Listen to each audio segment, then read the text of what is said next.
Shalom, shalom.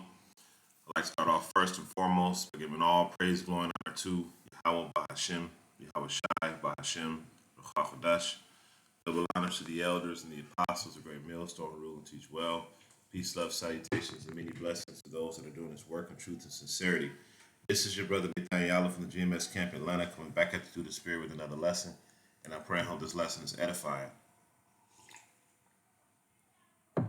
Now, I did a lesson, was a Godspeed last week in regard to this issue right here, and I wanted to do a follow-up lesson on that. In that lesson, and going into this Bloomberg article. I might not get this one because they're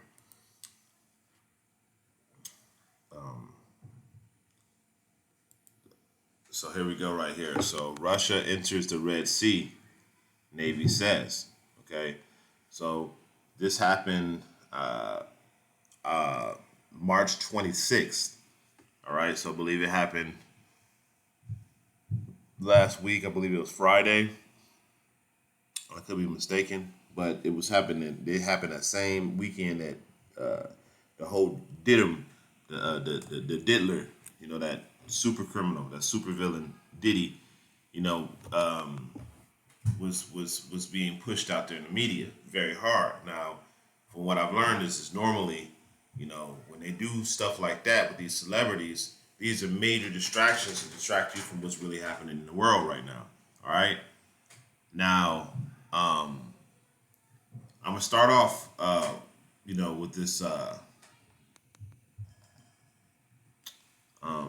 with this article, and it reads. It says Russian warships enter the Red Sea, Navy says. Okay, and it says several Russian warships have passed the Bab al-Mandeb Strait into the Red Sea. The Russian Navy Pacific Fleet said on Thursday amid the attack by Yemen's Houthis on merchant shipping. The Zvezda TV, owned by the Defense Ministry, quoted the fleet as saying the Russian cruiser Varyag and the freight marshal Shaposhkin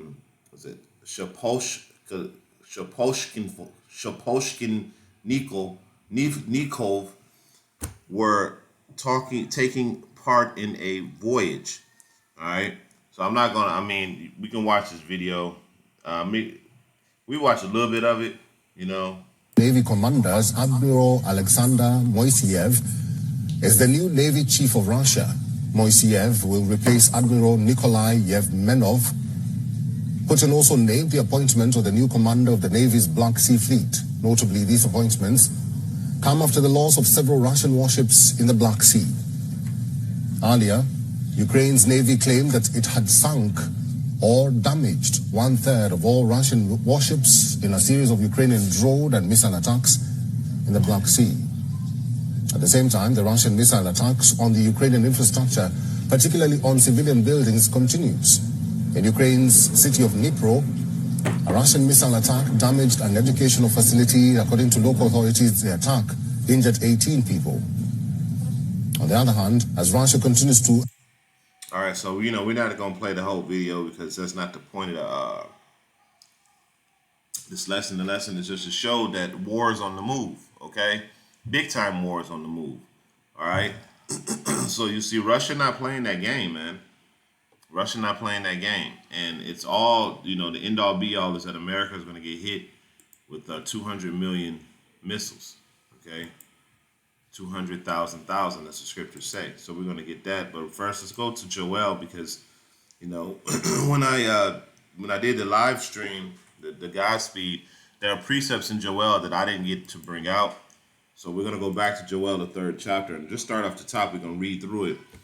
It says, "For behold, in those days at that time, when I shall bring again the captivity of Judah and Jerusalem, I will also gather the nations and bring them into the valley of Jehoshaphat, Yahweh Shaphat, mountain of troops, Now, when you go into that word mountain, it means government, and then you have troops, which is these are the troops of the governments of the world. Okay, so the troops of the governments of the world are gathering down in that nation, and that's what we're seeing right now. Okay, and then it says, and I will plead with them for my people and for my heritage Israel. And I believe this word plead goes into judge. Okay, so just look into that. I believe it goes into judge. Yes, that's what it means. It means punish, to judge. Strong's H 8199. Shaphat. Shaphat. Okay. And what it means to judge, govern, vindicate, punish. Okay. So the Lord is going to punish the other nations for what they did to the nation of Israel and what they continue to do. They just continue to trample over the Israelites like we're nothing, pretty much. Okay. So the Lord is going to go down to the valley, to the mountain of Jehoshaphat, the mountain of troops. Okay. He's going there, and that's where all of the governments are bringing their troops for this one world's war, this war to end all wars.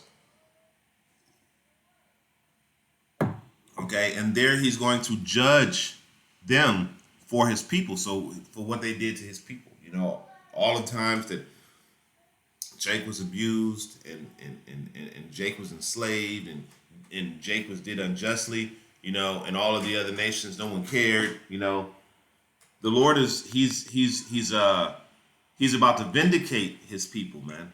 Okay, he's about to avenge us. Okay. And this right here, seeing this, is showing that the Lord is he's putting the chess moves on the table. I mean, the chess pieces on the table. He's moving on the board. He's moving the pieces, okay, and putting everything in place for this to happen. Okay. And it says, for my people and my heritage, Israel, whom they have scattered among the nations and have parted my land. All right. Now, indeed, they have scattered Israel among the nations, and they have parted the land. They parted Israel, that land mass over there, and made it their own. Because even though Gaza is saying that it's dead, no, it's not. That land over there ain't none of theirs. Okay, that land belongs to the original outcast of that land, which was the Israelites. Okay, the Lord gave us that land, but He outcast us from that land because we were disobedient. All right.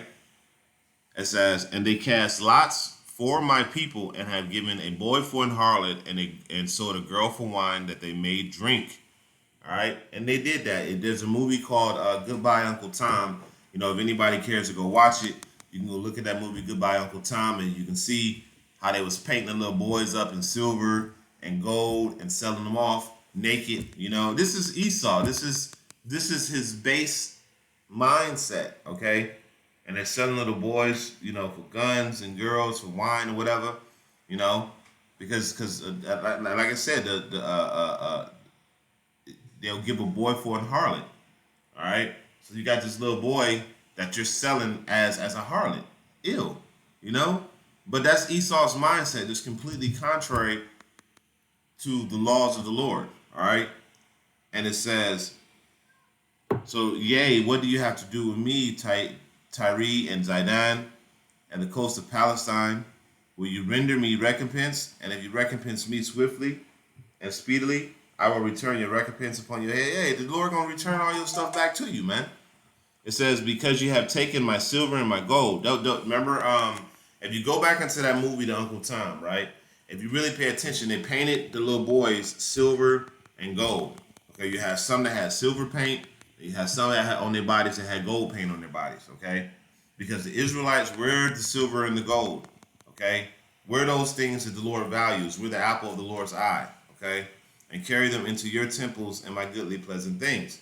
You see, Babylon in itself is a damn cesspool of temples, worshiping evil and all type of debaucherous things. Just Babylon itself, okay? This is why you can see homosexuality. This is why you can see a woman having 40 different men and getting all type of crazy abortions. Because this place here, Babylon the Great, it's literally, if you're not careful with your actions, you're always doing something to worship the deities that they have projected into society. Okay, all right, because everything that they do is surrounding the worship, like the things that you see, like the symbolisms that you see everywhere, the names that you hear, even the cars or like Bluetooth. You start learning that, okay, well, Bluetooth came from a guy named Bluetooth, and you learn his history, and you start, oh, this dude was the devil. You know, you start learning that little terminologies that they come up with, like NASA means forked tongue. You know, you start understanding that, or forked tongue serpent, I believe it, something like that. But you start learning that this devil and all the things that he do in his society are ritualistic. Okay, and what he does is he wants to trick you into being involved in his ritual. Okay, it says, the children of Judah and the children of Jerusalem have you sold to the Grecians that you might remove them far from their borders. And we're still far from our borders to this very day. We're still here in Babylon. All right. It says, behold, I will raise them out of the place you have sold them and return your recompense upon your own head. And this is exactly what's happening in the beginning of what's happening right now. That's why we're seeing these ships go over into the Red Sea, because this is the beginning of this recompense happening. And you'll see as I continue reading. It says, and I will sell your sons and your daughters and into the land of the children of Judah, into the hand of the children of Judah, and I will sell them into the hand and sell them to the Sabians, to a people far off, for the Lord has spoken it. So this is going to happen to you. Okay, this is verse 9. It says, proclaim ye this among the Gentiles, prepare war. You see how they were preparing for war? Okay, this is what I was supposed to get during that Godspeed, but I ran out of time. It says, prepare war, wake up the mighty men, let all the men of war draw near, let them come up. You see that? So you're seeing all of the mighty men for all of the nations all over the world, they're coming up. And it says, beat your plowshares and the swords and your pruning hook and the spears, let the weak say that I'm strong. So you had all of these so-called weak nations, China, Korea, North Korea, South Korea, Iran, Iraq, South Africa, Niger, different nations that once were considered that was a weak nation, right? They're saying, nah, what's up? What is the real deal now? What's up? Okay? That's what they're saying. And they're saying that to America, and they're saying that to Israel. And it says, assemble yourself, all you heathen, and gather yourselves together round about thither. Cause thy mighty ones to come down, O Lord. So the heathen is assembling themselves together because they're getting ready for this wars to end all wars. This is it right here. This is the war that we've been looking for. And it's revving up as the days and the weeks and the months go by. We get closer and closer to that first provocation getting that first provocation happening. And when that happens, it's going to be a major escalation that's going to eventually engulf this whole land. But we're still waiting on that ship to become mandatory, in which, and it's another lesson for another time. I might do it today. SWIFT has said you got 12 months, before they change everything into digital. All right, and once everything is digital, there's nothing for them to implement it at that point. Okay. Verse 12, it says, let the heathen be awakened and come up to the valley of Jehoshaphat, to the mountain of troops, to the valley of troops. Okay. These are where all of the governments are gathering together with their armies. All right. For there I will sit to judge all the heathen round about. So the judgment, the Lord is putting them all in one spot so he can judge them all at once. He's going to wipe out all your armies all at one time, and y'all going to be defenseless, even though y'all still defenseless, even if y'all had your armies dealing with the armies of heaven. Y'all ain't got nothing. It's nothing that you can do. Okay? It says, so yeah.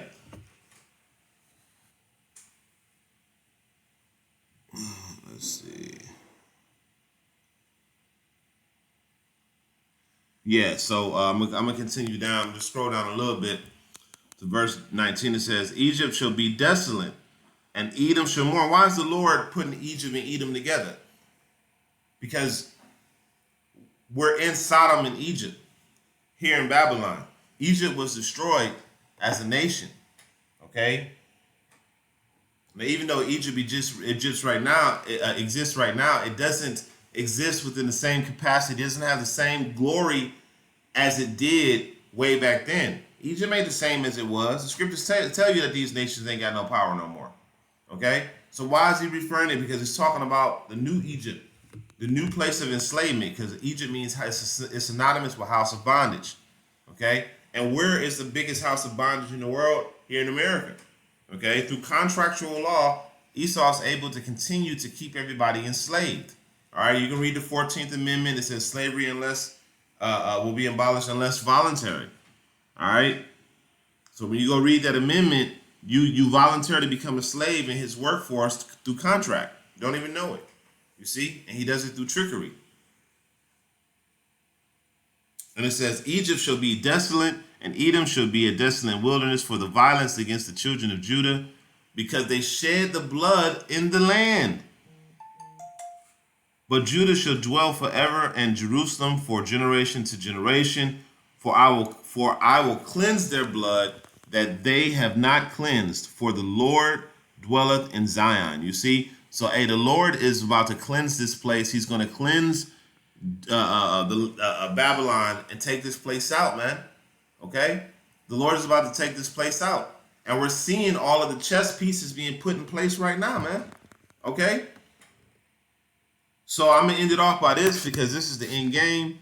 This is Revelation 9 and 6. It says, and the number of the army of the horsemen were 200,000, and I heard the number of them, and I saw the horses in a vision, and them that sat on them having the best breastplate of fire, and the jacinth